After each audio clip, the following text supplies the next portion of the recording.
Hello बच्चों, कैसे हैं आप। आज हम शुरू करने वाले हैं second part of acid base and salts. ठीक है, इससे पहले हम पार्ट 1 में एसिड बेस और सॉल्ट के बारे में बेसिक चीजें कवर अप कर चुके हैं, उनकी प्रॉपर्टीज के बारे में पढ़ चुके हैं। आज हम बात करेंगे chemical reactions of acid basis. ठीक है, चलिए टाइम वेस्ट ना किए हुए हम चैप्टर को शुरू करते हैं। ठीक है, जब हम केमिकल प्रॉपर्टीज के बारे में पढ़ रहे हैं तो हमें रिएक्शंस पढ़नी होगी। ठीक है, सबसे पहली जो रिएक्शन है हम एसिड के बारे में पढ़ते हैं। ठीक है, reaction with metal, reaction with metal. ठीक है, कोई भी एसिड हो वो मेटल के साथ किस तरीके से रिएक्ट करेगा ये हम देखते हैं। देखिए, आपके पास एक एसिड को रिप्रेजेंट करने के लिए हमने क्या तरीका बताया था आपको, HX ले लीजिए क्योंकि इसके सामने फ्रंट में H है तो ये एसिड को रिप्रेजेंट कर रहा है, और मेटल को हम M से डिनोट कर देते हैं। ठीक है, अब जो एसिड है वो क्या करता है, यहां से ये जो X वाला पार्ट है, नॉन मेटल वाला पार्ट है, वो जुड़ जाता है M के साथ। ये बन गया आपका MX, और MX किसको डिनोट कर रहा होता है, सॉल्ट को। पिछले वाले पार्ट में हमने बताया था MX को हम सॉल्ट से डिनोट कर देते हैं। तो ये आपका एक पॉजिटिव नेगेटिव ऐसे सॉल्ट हो गया, मेटल और नॉन मेटल को मिलाकर। ठीक है, तो इस तरीके से आपका एक सॉल्ट बन गया। साथ में यहां बचेगा आपका हाइड्रोजन, सिर्फ हाइड्रोजन। तो हाइड्रोजन जो है H+ जो आयन बचेगा वो खाली अकेला तो रहेगा नहीं, यहां तो बच गया आपका H+ आयन, पर H+ आयन अकेला तो रहता नहीं है, वो एलिमेंटल स्टेट H2 में कन्वर्ट हो जाएगा। ठीक है, दो H+ आयन मिलकर H2 बना लेंगे। तो कोई भी जो एसिड है वो क्या बना लेता है आपका, हाइड्रोजन गैस बना लेता है, और साथ ही साथ वो एक सॉल्ट बना देता है। ठीक है, हाइड्रोजन गैस लिख देते हैं हम पूरा पूरा, हाइड्रोजन गैस, हाइड्रोजन गैस बना लेता है और एक सॉल्ट बना लेता है। राइट, समझ में आया। तो आप कोई भी एग्जांपल ले लीजिए, फॉर एग्जांपल हम ले लेते हैं HCl का ही। ठीक है, और एक मेटल ले लेते हैं, मान लीजिए हमने ले लिया क्या ले, Mg ले लेते हैं, चलिए। ठीक है, मैग्नीशियम मेटल ले लिया। क्या होगा कि यहां से M और Cl, Mg और Cl आपस में रिएक्ट करेंगे और MgCl2 बना लेंगे। Cl2 क्यों, क्योंकि Mg की वैलेंसी कितनी है, 2 है, और Cl की वैलेंसी 1 है, क्रॉस मल्टीप्लाई होगी तो M जो 1 है वो Mg के साथ चला जाएगा, और 1 लिखा नहीं जाता। ठीक है, वो लिखा नहीं जाता, और ये जो 2 है वो Cl के साथ चला जाएगा, ये 2। तो इस तरीके से ये फॉर्म हो जाएगा। जो बचा आपका हाइड्रोजन वो एलिमेंटल फॉर्म में H2 में कन्वर्ट होगा। राइट, H2 में, हाइड्रोजन गैस में। इस तरीके से एक एसिड मेटल के साथ रिएक्ट करता है। आई होप आपको इतनी सी बात हो गई क्लियर। राइट, चलिए, तो आप कोई भी एसिड ले सकते हैं, फॉर एग्जांपल और ले लेते हैं H2SO4 ले लेते हैं, और उसकी रिएक्शन करा देते हैं मान लो सोडियम के साथ, Na के साथ। तो यहां से Na और यहां से SO4 बन जाएगा Na2SO4। क्यों, क्योंकि Na की वैलेंसी होती है 1 और SO4 की जो चार्ज या वैलेंसी होती है वो होती है -2। तो ये जो 2 है इधर चला जाएगा, तो Na2 और 1 को हम लिखते नहीं है तो SO4। ठीक है, समझ में आया आपको, क्रॉस मल्टीप्लाई। ठीक है, प्लस में हाइड्रोजन जो है यहां पर तो 2 निकलेंगे, तो दोनों H+ आयन मिलकर बना लेंगे आपका H2। आई होप आपको इतनी सी बात क्लियर हो गई। ठीक है, देख लीजिए। अब बढ़ते हैं आगे दूसरे पार्ट की तरफ, कि अगर यहां पर एसिड की जगह बेस होता, ठीक है, क्या होता, बेस होता, तो क्या होता। देखिए, एसिड की जगह पर बेस होता तो भी यही होना था। अगर एसिड की जगह पर बेस होता तो भी यही होता। जैसे कि अगर मान लो हमने रिप्रेजेंट कर दिया MOH से, राइट, हमने रिप्रेजेंट कर दिया MOH से, तो अब क्या होगा, MOH और यहां पर मेटल। राइट, ये मान लीजिए अलग मेटल है, ये दूसरा मेटल है। ठीक है, तो अब किस तरीके से रिएक्ट होगा, होगा ऐसे कि यहां से ये मेटल और यहां से ये मेटल, ये दोनों मिलेंगे। ठीक है, और ऑक्सीजन यहां से इसके साथ ऑक्साइड बना लेगी, मतलब हम कह सकते हैं ये डबल मेटल ऑक्साइड बन जाएगा आपका। ठीक है, एक डबल मेटल ऑक्साइड बन जाएगा आपका, और प्लस में ये जो हाइड्रोजन है वो लिबरेट हो जाएगा और H2 बन जाएगा। तो ये डबल मेटल ऑक्साइड बनके तैयार हो जाएगा। तो यहाँ पर सॉल्ट ना बनके हम लिख सकते हैं ऑक्साइड बनेगा। ठीक है, सॉल्ट ही होता है लेकिन, ठीक है, इसे भी हम सॉल्ट ही बोलते हैं वैसे तो। जैसे इस अगर एग्जांपल ले लें, जिंक, ठीक है, जिंक हाइड्रोक्साइड ले लिया, और एक और ले लेते हैं लाइक सोडियम ले लेते हैं, ठीक है, सोडियम ले लेते हैं Na। तो क्या होगा, यहां से बनेगा आपका Na2ZnO प्लस, और यहां पर जो H है वो लिबरेट हो जाएगा, H2O बन जाएगा, H2 बन जाएगा, सॉरी H2 बोल रहा हूं, H2 बन जाएगा। ठीक है, और इस तरीके से ये काम करेगा। अच्छा, अभी क्या है कि ये जो बना आपका सॉल्ट बना, क्या बना, सोडियम जिंकेट, क्या बन गया, सोडियम जिंकेट, ये इसका नाम हो गया। तो ये भी एक सॉल्ट ही है। तो सॉल्ट बनता है, बस डबल मेटल ऑक्साइड सॉल्ट बनता है, ठीक है, और हाइड्रोजन गैस लिबरेट हो गई। अच्छा, अब ये जो ऑक्सीजन वगैरह है ये सब ना बैलेंस होके जुड़ते हैं, ठीक है, आपके ये एक दूसरे के साथ बैलेंस होके जुड़ते हैं। जैसे यहां पर देखो तो, अच्छा सॉरी, ये 2 होगा यहाँ पर, ठीक है, ये 2 होगा। तो यहां पर एक Na की एक वैलेंसी होती है, एक Na की वैलेंसी एक, तो 2 हो गए, तो 2 वैलेंसी हो गई, ठीक है। Zn की वैलेंसी होती है 2, तो ओवरऑल टोटल वैलेंसी कितनी हो गई, 4 हो गई। एक ऑक्सीजन की वैलेंसी होती है 2, तो ऑक्सीजन 2 चाहिए हमें, ठीक है ना, ऑक्सीजन 2 चाहिए। तो इसकी कुल एनर्जी वैलेंसी और इसकी कुल एनर्जी बराबर होगी, ये ध्यान रखना है। तो इस तरीके से आपको जोड़ने होते हैं कि इनकी वैलेंसी बराबर आए। समझ में आया? चलिए, तो आपको समझ में आ गया, बेस के साथ अगर मेटल रिएक्ट करेगा तो सॉल्ट और हाइड्रोजन गैस बनाता है। अगर इसमें कोई दिक्कत है तो बताइए। ठीक है, शुरू करें, आगे बढ़े। चलिए देख लीजिए, अब बढ़ते हैं हम आगे। मेटल के बाद अब बात कर लेते हैं हम मेटल कार्बोनेट की। किसकी? मेटल कार्बोनेट की। तो रिएक्शन विद, अच्छा मेटल मिटा दिया हमने, कम। चलिए, मेटल कार्बोनेट के साथ जब एसिड रिएक्ट करता है मेटल कार्बोनेट के साथ, एसिड प्लस मेटल कार्बोनेट, ठीक है, जैसे कि एसिड हम HX से डिनोट कर ही रहे हैं, और मेटल को कार्बोनेट हमने MCO3 से कर लिया, मान लो, ठीक है, मेटल कार्बोनेट को डिनोट कर लिया हमने MCO3 से। तो होगा क्या, अब आप खुद देखिएगा, वहां अपने आप भर जाएगा।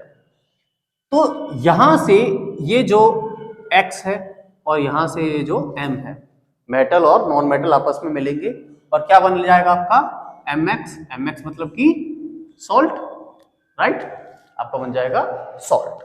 क्या बचा, यहां पर बचा आपका CO3 पार्ट, ठीक है, यहां पर बचा H पार्ट, ठीक है। होगा क्या, यहां का CO3 और यहां से H क्या होंगे, लिबरेट होंगे। कैसे? तो यहां पर ये जो आपका CO3 है, इसमें से CO2, इसमें से CO2 निकल जाएगा। यहां से CO3 में से CO2 जो गैस है वो कार्बन डाइऑक्साइड गैस मिलकर निकल जाएगी, ठीक है। और जो बचा हुआ पार्ट है H और ऑक्सीजन, वो आपस में मिलकर बना लेंगे H2O। क्या बना लेंगे? H2O, ठीक है, वाटर बना लेंगे। समझ में आया? तो ये होता है एक मेटल कार्बोनेट का एसिड के साथ। सेम रिएक्शन, ठीक है, सेम चीज मेटल कार्बोनेट के साथ भी होती है। सेम चीज मेटल कार्बोनेट के साथ भी होगी, सॉरी मेटल कार्बोनेट ही तो लिखा था, मेटल हाइड्रोजन कार्बोनेट। सेम चीज मेटल हाइड्रोजन कार्बोनेट के साथ भी होती है। मतलब कि अगर आपके पास कोई मेटल हाइड्रोजन कार्बोनेट है तो यहां पर भी सेम ही चीज होनी है, यहां से M और यहां से X सॉल्ट बना लेगा, ठीक है। यहां से CO3 में से CO2 लिबरेट कर जाएगा, निकल जाएगा, यहां से H, यहां से ऑक्सीजन, यहां से H मिलकर वो H2O बनाएंगे, ठीक है, पानी बनेगा। यही जो सेम है वो आपका किसके लिए है, मेटल कार्बोनेट के लिए है, वही मेटल हाइड्रोजन कार्बोनेट के लिए, राइट। तो अब रियल लाइफ एग्जांपल देख लेते हैं कुछ, जैसे कि HCl है, उसकी रिएक्शन हम एक मेटल कार्बोनेट लाइक हम कर लेते हैं कैल्शियम कार्बोनेट के साथ, ठीक है, हम कर लेते हैं कैल्शियम कार्बोनेट के साथ। क्या होगा कि यहां से कैल्शियम और यहां से क्लोरीन लिबरेट हो जाएंगे, तो CaCl2 बन जाएगा, जो सॉल्ट बनेगा। क्यों? क्योंकि क्लोरीन जो कैल्शियम की वैलेंसी है वो 2 है, क्लोरीन की 1 है, क्रॉस मल्टीप्लाई करेंगे तो CaCl2 बन जाएगा। अब ऑब्वियस सी बात है, देखो आप चाहे तो बैलेंस कर सकते हैं या नॉर्मली बनाने के लिए आप कैसे समझ सकते हैं कि कैल्शियम क्लोराइड बनाने के लिए 2 Cl चाहिए, तो हमें 2 ही HCl चाहिए होंगे ना, क्योंकि अकेला Cl तो ले नहीं सकते, तो 2 HCl चाहिए। अच्छा, तो यहां से 2 Cl निकल गया, यहां से Ca निकल गया, यहां से कार्बोनेट से कार्बन डाइऑक्साइड निकल गया, कार्बोनेट से कार्बन डाइऑक्साइड निकल गया, तो क्या बचा, एक ऑक्सीजन बचा, CO3 में से CO2 निकल गया तो एक ऑक्सीजन बचा, और यहां पर ये 2 हाइड्रोजन बचे, तो क्या बन गया, H2O।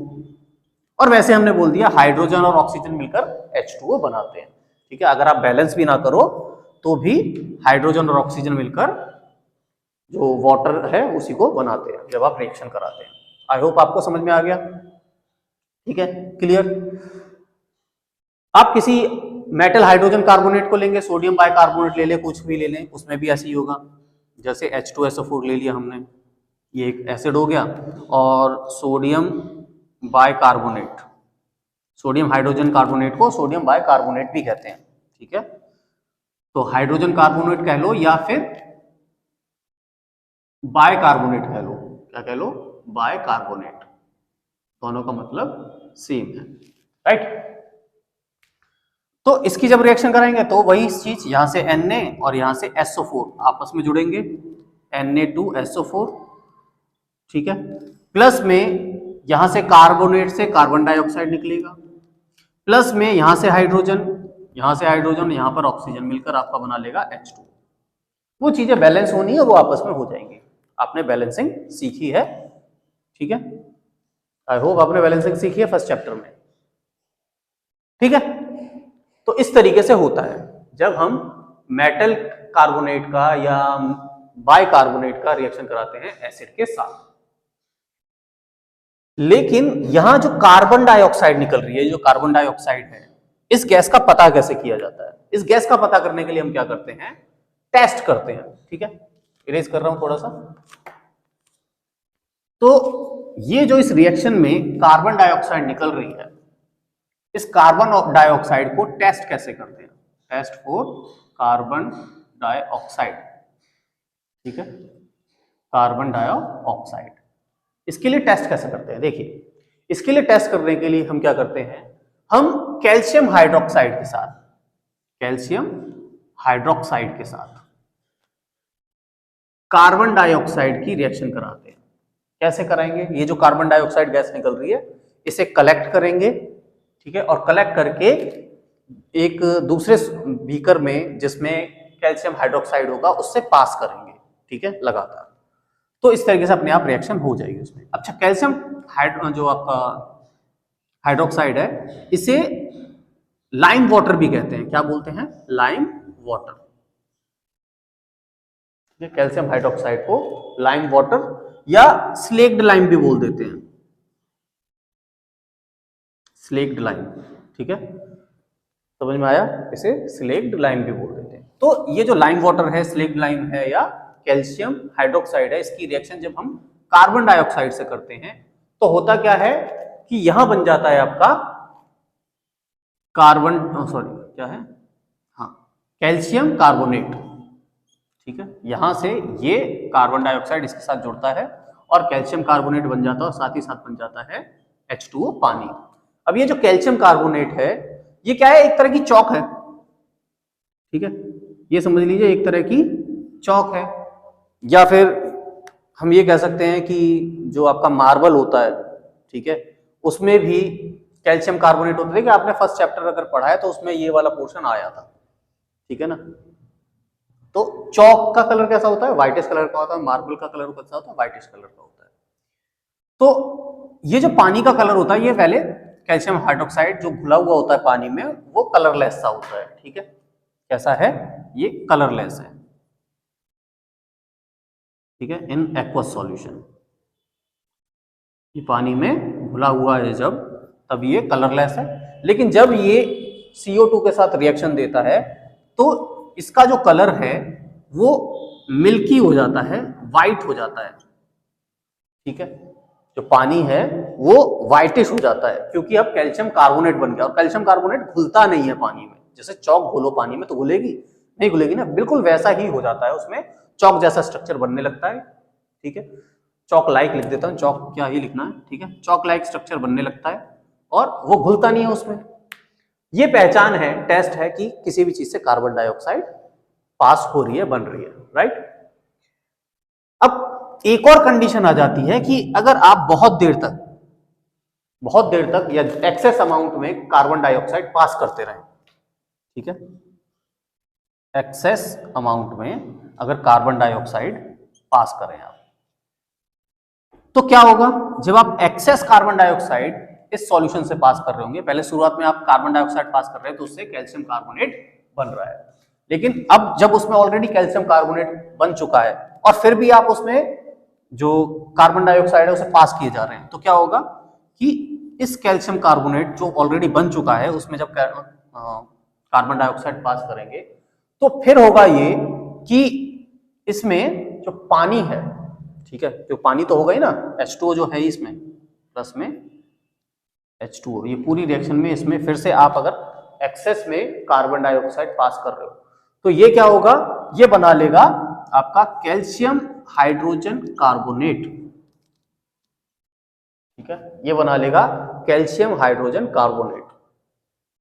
और ये जो है ये एक्वस है, पानी में घुला हुआ है, घुला हुआ बनता रहेगा। और ये जो है ये डिसॉल्वेबल है। कैसा है? डिसॉल्वेबल है। तो ये पानी में घुल जाएगा और कलरलेस हो जाएगा। पानी में घुलता रहेगा और धीरे धीरे ये कलरलेस होता रहेगा। समझ में आया आपको क्या हो रहा है? अगर आप कार्बन डाइऑक्साइड को क्विक लाइम से लाइम वाटर से पास करेंगे तो वो कैल्शियम कार्बोनेट बनाएगा पानी में घुला हुआ, जिसकी वजह से चौक जैसा स्ट्रक्चर बनने लगेगा जो कि साफ साफ पानी में दिखाई देगा।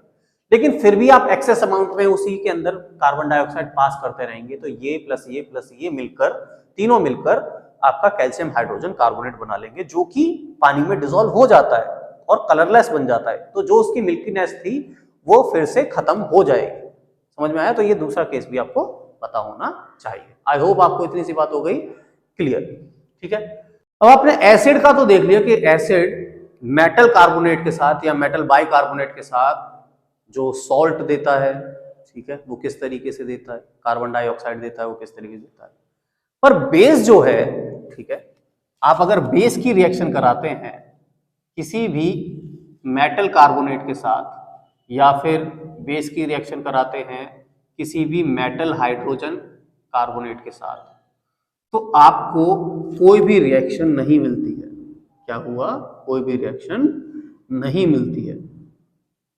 तो बेस जो है वो मेटल कार्बोनेट के साथ या मेटल बाइकार्बोनेट के साथ कोई भी रिएक्शन नहीं देता है। आई होप आपको इतनी सी बात हो गई क्लियर।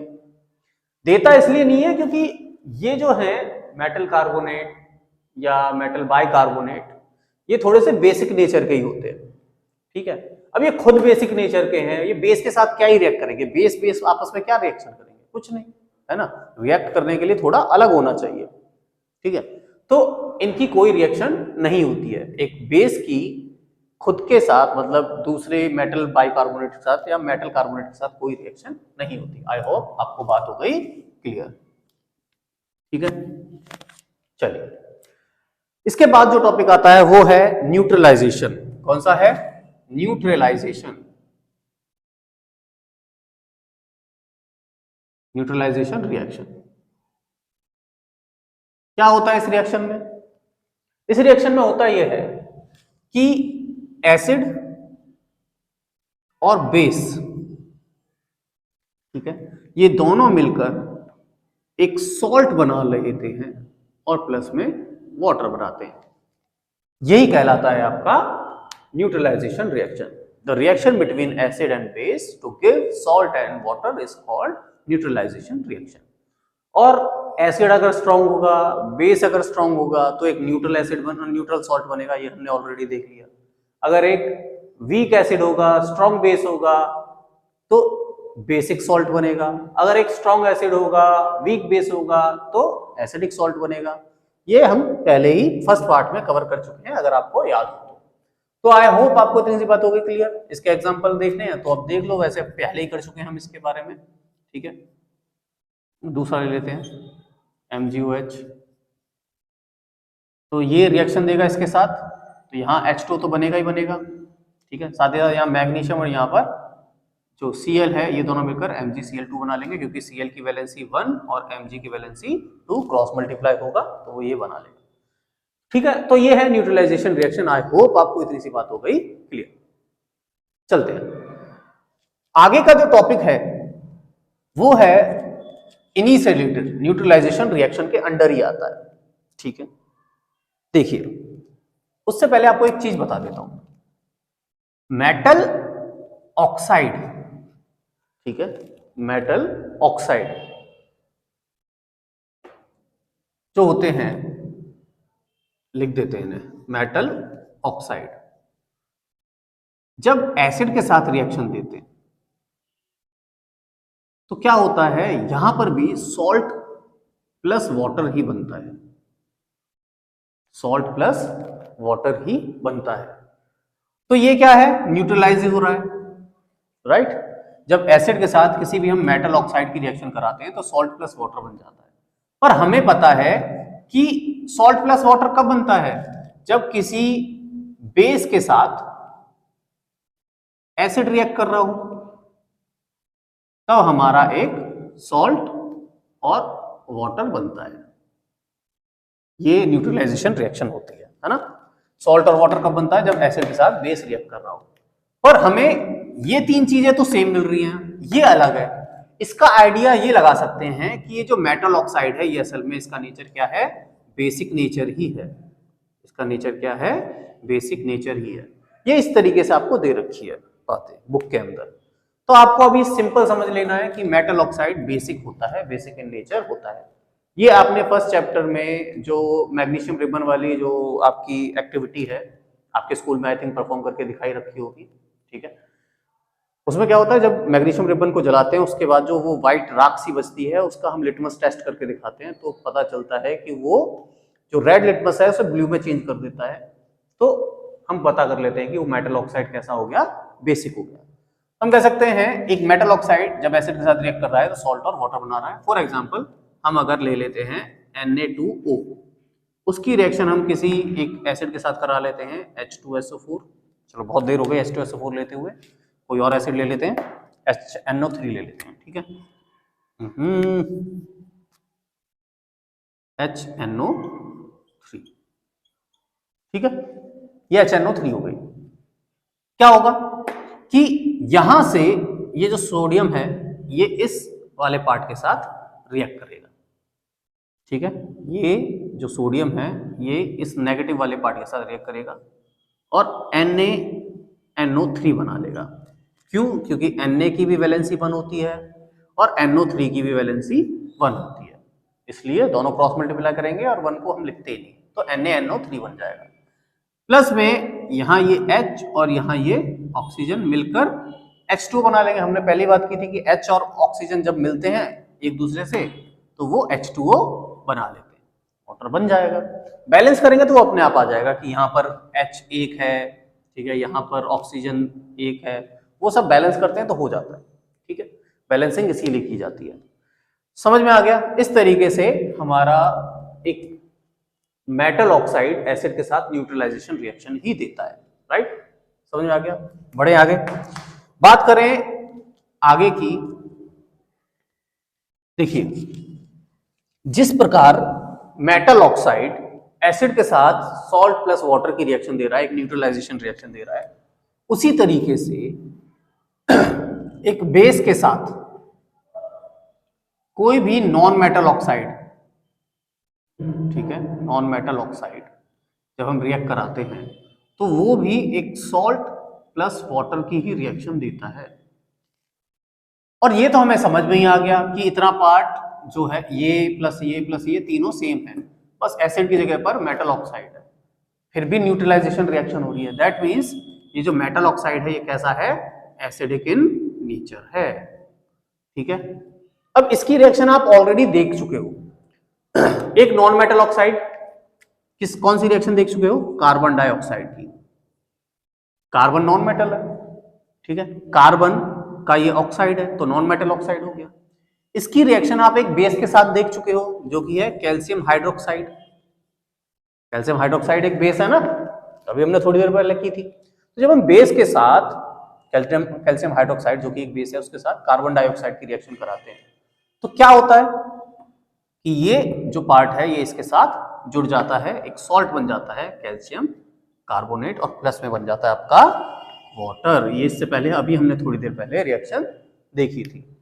ठीक है, तो ये क्या है, सॉरी ये क्या है आपका, एक बेस है, ये आपका नॉन मेटल ऑक्साइड है जो कि आपका सॉल्ट प्लस वाटर की रिएक्शन दे रहा है। That means non metal oxide कैसे होते हैं, एसिडिक इन नेचर होते हैं। इतनी सी बात हो गई आपको क्लियर, राइट। चलिए, यहां तक आपकी जो रिएक्शंस हैं, जो केमिकल रिएक्शंस हैं, केमिकल प्रॉपर्टीज हैं, वो हो गई कंप्लीट। एक इंडिकेटर वाले जो लास्ट हमने वीडियो कवर की थी उसमें एक आपका इंडिकेटर रह गया है, यूनिवर्सल इंडिकेटर। ठीक है, तो उसके बारे में जान लेते हैं। देखिए यूनिवर्सल इंडिकेटर क्या होता है, इसे इरेज कर लें अगर आपको, ठीक है, इसे इरेज कर लेते हैं।